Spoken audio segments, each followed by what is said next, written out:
Baru ketemu di Tarkam ini baru kali ini sama Mas Fandim ini. Ama. Iya, baru pertama ya. Baru pertama kali ini. Baru pertama Tarkam juga ini. Kalau di Bali sendiri gimana? Belum ada. Masih Selesai saya Pro Liga itu sampai sekarang nggak ada. masih dilarang ya. Stadion Kompetisi belum belum ada. Lapangan umum itu ditutup juga kan. Thank you. You're so sweet. Yeah. Okay. Love you. Too bad you're boys. Too bad you're boys. Humoris ya. Iya, orangnya asik dia. Jangan lupa di subscribe ya, thank you.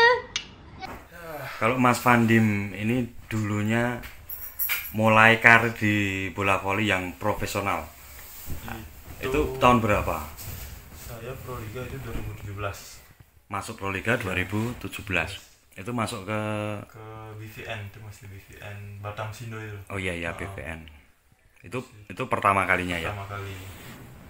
Langsung intinya apa? Enggak, itu saya sama Mas Jimal sama Nanda Pertamina. Nanda CP. Habis itu tahun keduanya baru pas Nanda pindah ke Pertamina, saya masih sama Jimal, ya masih Mas Jimal. Itu masih di BVN tapi namanya BVN Bekasi. Bekasi BVN. Iya. Setelah itu baru Baru di Sumsel. Bang Sumsel yang masih sama Mas Sigit CS itu ya dulu. Belum. Oh belum. Mas Sigit udah pindah itu. Itu saya sama Mas Bagus. Mas Bagus, Dimas. Mas Bagus Wahyu ini. Dimas, Bastian. Nah itu sih. Yang Mas Sigit itu udah ke BNI. Kalau ini dulunya di Bali sendiri itu awal mulanya masuknya bisa suka voli itu loh. Oh itu kalau pas ada ini tuh, ada turnamen di kampung saya. Itu saya masih SD kelas berapa? Kelas 2, kelas 3 itu yang main itu boleh Bon 2, datangnya si Rudi Tirtana sama satu lagi Windu Segara. Yang main nasional juga. Dia main itu kayak asik banget loh main volley. Kayaknya ya udah tertarik berkelanjutan gitu. Terus itu otodidak atau Enggak, emang masuk ke sekolah voli itu ya? pas itu masih ini otodidak. Masih otodidak. Kebetulan juga sepupu saya itu pada suka voli semua. Mendukung. Ya, itu saya SD di kampung, SMP pindah ke Denpasar ke kota. Nah, pas di kota baru saya masuk ke klub bola voli. Itu usia berapa dulu? Berapa ya? SMP usia. Masih SMP. Iya, tahun 2010 itu berapa ya? Sekitar 15 tahun. 15 tahunan lah SMP. Dulu memang diarahin sama orang tua ke emang saya ini kalau orang tua sih ya asal kamu suka aja udah mau kemana bebas gitu ya. Bebas, enak sih kayak gitu. Yang penting ya suka terus bertanggung jawab gitu, nggak sekedar suka habis itu udah selesai itu udah aneh-aneh lagi. Benar-benar harus niat gitu. Kalau di Bali itu sebenarnya pemainnya merata semua ya. Merata semua, cuma ya karena jarang terekspos gitu, jarang keluar ke Jawa juga. Jadinya ya mereka di sana-sananya aja jadinya. Kalau saya itu dulu sampai ke BVN itu kan juga karena diajak dari klub ini, diajak seleksi ke BVN. Artinya ada yang memfasilitasi lah untuk ininya. Karena saya masuk ke klub bola voli kan, seleksi di BVN. Pas itu ada berapa ya? 6 orang seleksi, dipilih 2 aja kan. Saya sama Mang J itu ada satu. Udah dari sana karena diajak seleksi udah terusan diajak Pro Liga terus ya itu. Mantap, sekarang udah line up inti.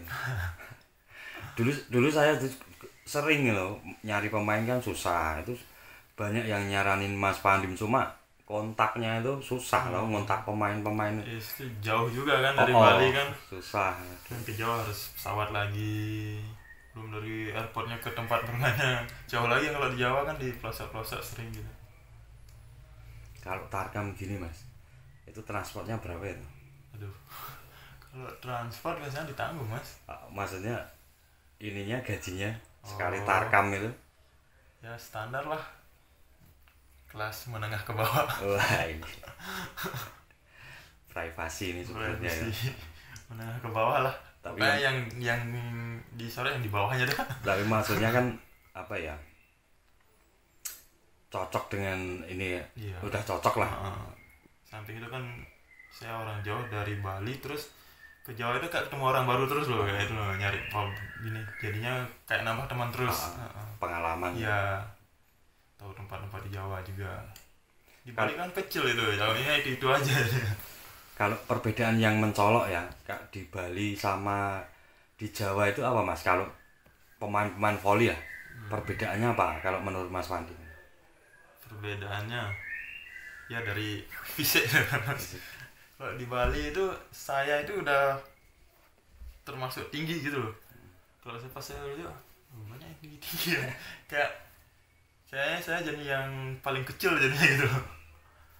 Terus dari kejuaraannya itu kalau di Jawa itu dia itu lebih singkat, paling cuma 3 hari, 2 hari, 5 hari, ya seminggu ya udah selesai gitu.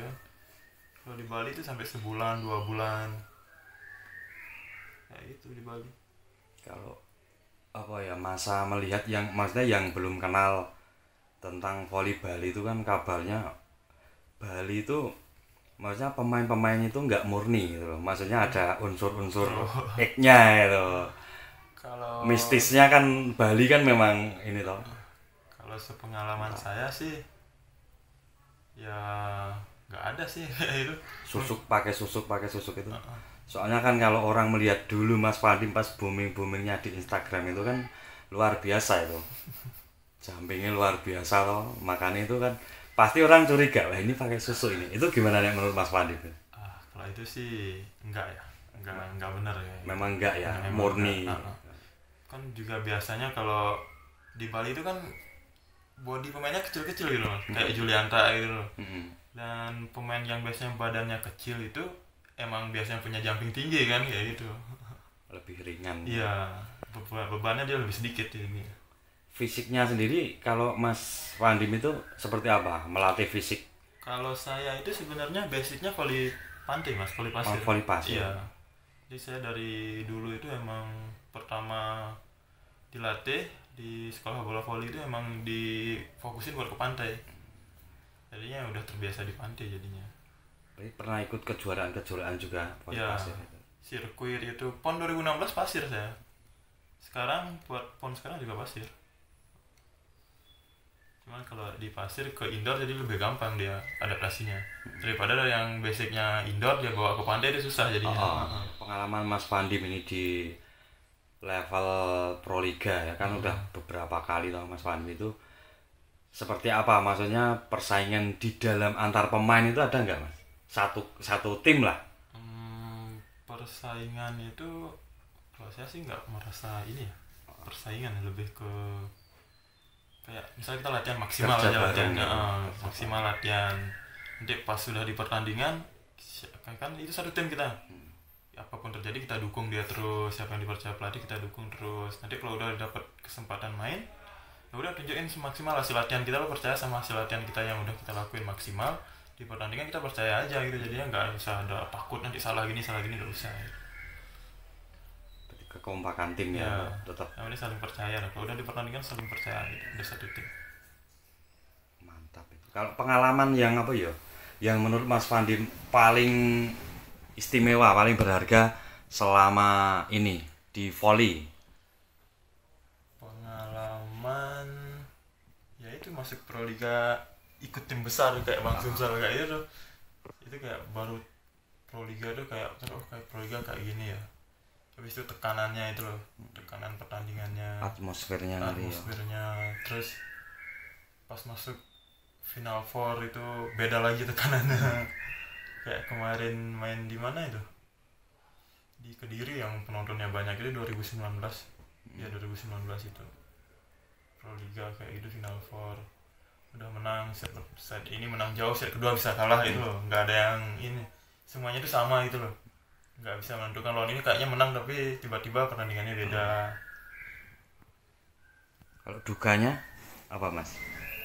Kalau dukanya sih apa ya, Proliga ya, ya dukanya lebih ke kayak 2019 itu kan Final Four kita, Final Four awal kita bisa menang terus itu loh, tinggal dari satu pertandingan itu kita bisa final. Sangat disayangkan sekali ya. Sekali itu. Padahal itu grafiknya naik itu.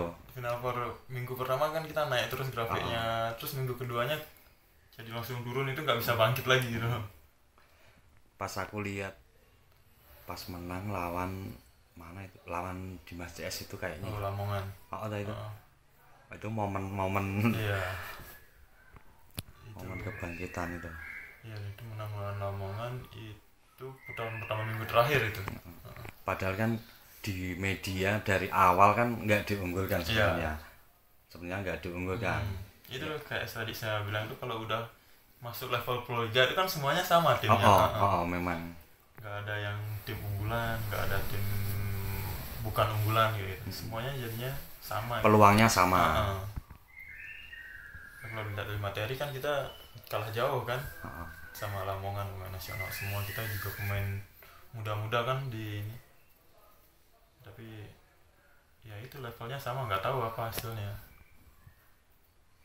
Tapi memang terlihat ini luar biasa itu yang kemarin. Nggak, maksudnya dari segi umum, masa umum itu nggak nyangka itu kalau bisa seperti itu. Sama, kita juga sama gitu loh. Cuma kalau udah di dalam lapangan itu nggak ada yang perlu ditakutin gitu loh.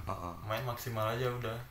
Menang kalah urusan belakang. Iya, yang penting kita main maksimal, nggak setengah-setengah gitu. Ada tekanan dari tim itu ada nggak, Mas? Kamu ini harus menang. Seperti tekanan itu? Seperti itu sih selama saya ikut Proliga sih ini ya nggak ada, lebih kayaknya kamu main maksimal, nggak takut hasil masalah belakangan, yang penting mainnya itu apa, energik gitu loh, semangat kayak gitu, nggak menunjukin muka lesu kayak gitu di lapangan, yang penting maksimal lah. Berarti nggak ada maksudnya besok harus menang apapun yang tadi itu nggak ada ya? Saya sampai sekarang belum ada. Berarti slow. Yang penting maksimal. Kalau dari segi apa ya, pelatihannya sendiri, misal di Bang Sumsel kemarin itu berat nggak menurut Mas Fandin? Pelatihannya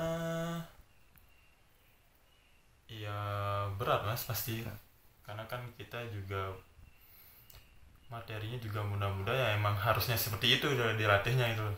Biar kita kan keunggulan kita itu ada di daya fisik itu lah, masih muda semua kan, masih kuat-kuat semua, latihan keras biasa ya, tapi latihannya itu memang ada programnya itu. Misalnya minggu pertama kita digenjot dulu fisiknya, minggu kedua kita kasih teknik kayak gitu. Kalau menurut Mas Fandi ini kan banyak sekarang kan volley itu boomingnya luar biasa, dan banyak potensi yang sebenarnya mereka bibit-bibit unggul tapi mereka itu tidak ada akses. Mereka nggak tahu harus gimana bisa menembus level nasional itu. Kalau pengalaman Mas Fandi sendiri gimana tuh? Kalau saya kan ini ya, karena ada fasilitas juga, karena masuk ke klub gitu, klub bola voli gitu ya. Kalau buat yang potensi kayak gitu, lebih kayak ke di daerah itu harus dibuatin ini loh, sekolah bola voli kayak gitu loh. Berarti intinya memang harus masuk klub resmi itu ya. Kalau masuk klub resmi itu klubnya juga enak kan nawarin pemainnya, soalnya kan klub juga pasti ini klub ini bagus, ini pelatihannya dapat, ini kan juga dapat apa kayak insentif gitu loh Pak, kayak misalnya sumbangan bola kayak gitu buat cetak pelatih lagi, atlet-atlet lagi kayak gitu. Kalau untuk bisa sendiri-sendiri itu sih susah menurut saya. Nggak bisa. Ya mungkin sekarang masih bisa karena ada sosial media itu. Tapi klub yang punya akses ke klub di nasional itu pasti mengutamakan atletnya sendiri, mengutamakan atlet sendiri dulu kan, daripada dia ngelihat atlet di luar yang bukan atletnya, didikannya. Lebih baik saya pakai atlet saya sendiri kan gitu. Kalau posisi saat ini Mas Fandim itu masih kuliah, waktu sudah kerja saya masih kuliah. Semester berapa? Saya masih semester 5 di universitas sana.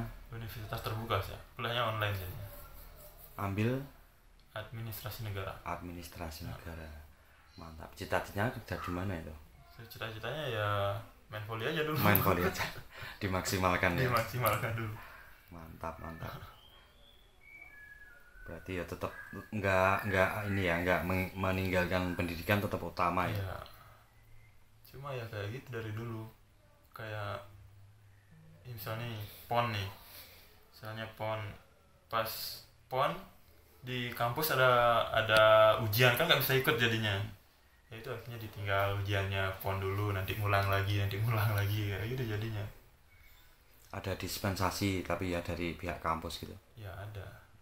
Kalau dulu sih susah dispensasinya. Kalau sekarang kan karena kuliahnya online jadi lebih gampang. How many girlfriends you have? Only one. Same. No much more than this. Good boy now. Of course. Always good boy. You good boy? Always. Same. Bad boy. He's bad boy. Playboy. Playboy.